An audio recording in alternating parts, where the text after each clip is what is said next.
his very best. So going in there with an idea and executing the idea, two different things, especially against the guy who is the pound-for-pound best fighter of the moment, and you can make a pretty darn good argument that he might be the best pound-for-pound fighter ever. And Mosley told us when we talked to him, he said, I need to control the fight. And, of course, he didn't control the fight at all. And we asked him if he was concerned about anything, and he said, you know, my only concern is that I'm not concerned.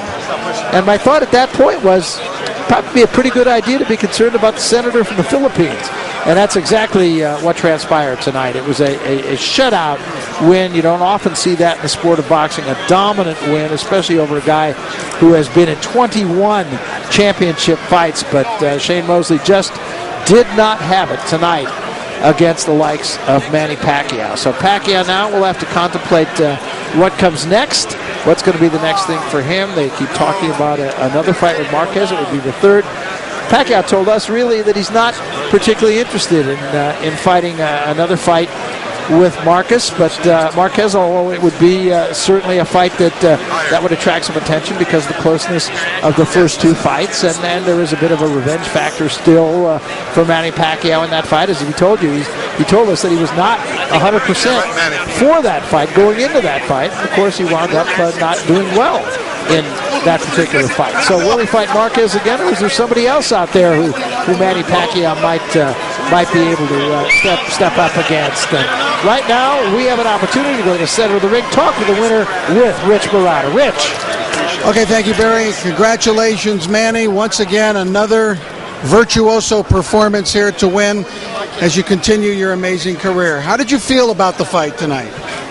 I feel happy because I won the fight, and you know I'm expecting him to fight toe-to-toe and to give a good fight to the people, and you know that's why I didn't move, and I want him to come in inside and you know changing punches and just to make the people happy. Is that why you had a little bit of a disappointed look on your face at the end of the fight? Well, you know, my first concern, like what I said, is the satisfaction of the people. You know, I want them to satisfied and they pay worth. Can we talk about the third round knockdown, because immediately that really changed the tenor of everything when you knocked him down in the third round? How did that happen? Tell us about the knockdown. Oh, the knockdown! I got him a good solid straight and the power punch, and you know. But he's strong. He's strong also. He had a heavy-handed, and then I'm very careful because he's trying to counter me and just to timing one punch to knock out. When you knocked him down and he fell the way that he did there in that third round, did you think that you might be able to finish it? Yes, I'm thinking that round, but the problem is that in the middle of round, I got my legs, and that's why, you know, I have problem. I told my assistant coach, Buboy and Alex, is, you know, just press my legs because it's hurt, and I can't move. What, did it stay that way the rest of the fight? Was it hurting the rest of the fight too?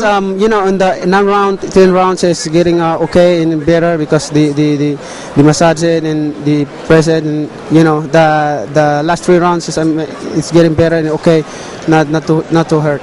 Now, Manny, late in the fight, it was called a knockdown when you went down. The referee ruled it a knockdown. Most people, we certainly didn't feel it was. How did you feel about what happened there?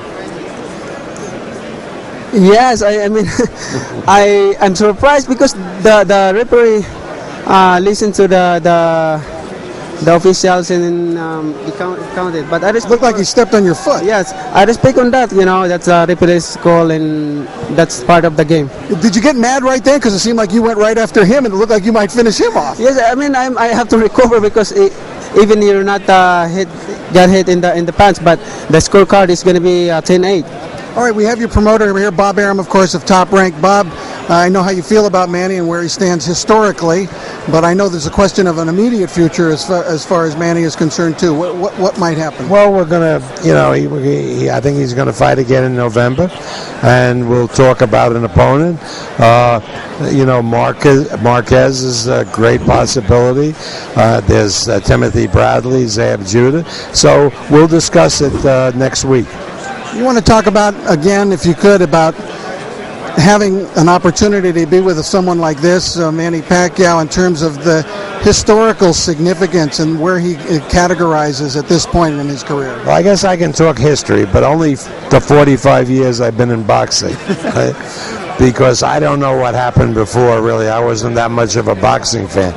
But in the 45 years I've been involved in boxing, he's the best fighter I've ever seen. Mm-hmm. And, of course, you promoted Muhammad Ali, too. Yeah, without any question. Nobody has the combination of speed, power, dexterity, the whole package. I mean, this is absolutely something incredible that we're all seeing. Manny, how do you feel when you hear people talk, and especially your promoter, talk about you in terms like that? I'm happy, but I have a big responsibility to maintain it and to work hard. And I mean, being an athlete, I want to stay humble and be friendly to everybody. All right. Well, congratulations! Another great victory for yourself tonight. You continue on. Bob mentioned some opponents. Is there anybody in particular you would like to go for? I don't care if whoever opponent that Bob gave it to me, I will fight, and it doesn't matter. I can fight, but right now after the fight, we'll go back home and then back to work in Congress and just rest. Are you going to sing tonight? Concert tonight. Are you going to sing tonight? Yes, I'm going to sing tonight in Mandalay Bay, and I want to thank everybody for supporting us and for coming here. Thank you. Right. Congratulations, another great victory. There he is, Manny Pacquiao, and his proud promoter Bob Arum as Manny marches on. Let's go back down to ringside. All right, thanks very much, Rich. Why is it that you and I are toast and he's going out to sing a concert at Mandalay Bay? I mean, this guy is really a remarkable, not only a remarkable fighter, but I got just a personal note, a remarkable guy.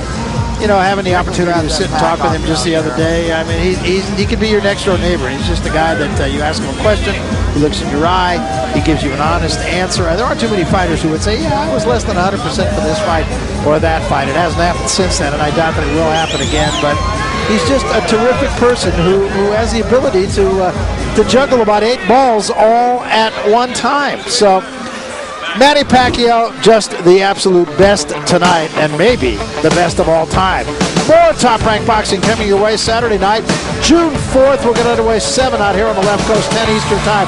Sebastian Zivic will try his luck against Julio Cesar Chavez Jr., a guy who Freddie Roach says is getting better and better. That fight takes place at the Staples Center in Los Angeles. What a night we had here tonight. Mike Alvarado got it on to get started against Ray Nar, and Nar, surprisingly enough, did not answer the bell for the 3rd round. He just said, that's it, I've had enough. He didn't appear to be hurt, but Mike Alvarado's going to take it, thank you very much, and he runs his record to 30 up and none down. This is Alfonso Lopez, and Rich, I thought Alfonso really handled himself very well against the comeback of Kelly Pavlik. Well, he gave Pavlik all he could offer, and all he could take.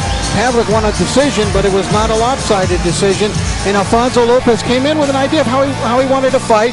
He used movement, and he boxed well, but in the end, Pavlik's overall class and ability took him through. Yeah, I think he did win the fight. I didn't think it was as lopsided as the judges thought. Here was the fight of the night, without question. And it was unbelievable. Jorge Arce, the age of 31, 65 pro fights. Many people felt that he was used up, but he was not used up, even though he tasted that left hook and went down early in the fight. Look at his face. Bloody at that point. He looked like a beaten fighter. That was not the case. Arce just kept pushing forward. What willpower he showed tonight. Fight was stopped in the last round. Arce winner, champion again. Unbelievable. Terrific story, and we'll see more of Wilfredo Vasquez as well. And then, of course, our main event. Big entrance for both fighters. Shane Mosley, Manny Pacquiao. Mosley was a confident fighter. He thought he really had a legitimate chance in this fight. Guess what? He didn't. He landed a right hand there, but what happened? 3rd round, blast. That left hand, look at the look on Mosley's face. What just hit me was basically what he was saying, and he went into a defensive mode from there. Barry, he never really came out of it, which is just a shame. So that's a wrap for us from here in Las Vegas. For my partner Rich Barada, I'm Barry Tompkins. Manny Pacquiao, best ever? Maybe. So long, everybody.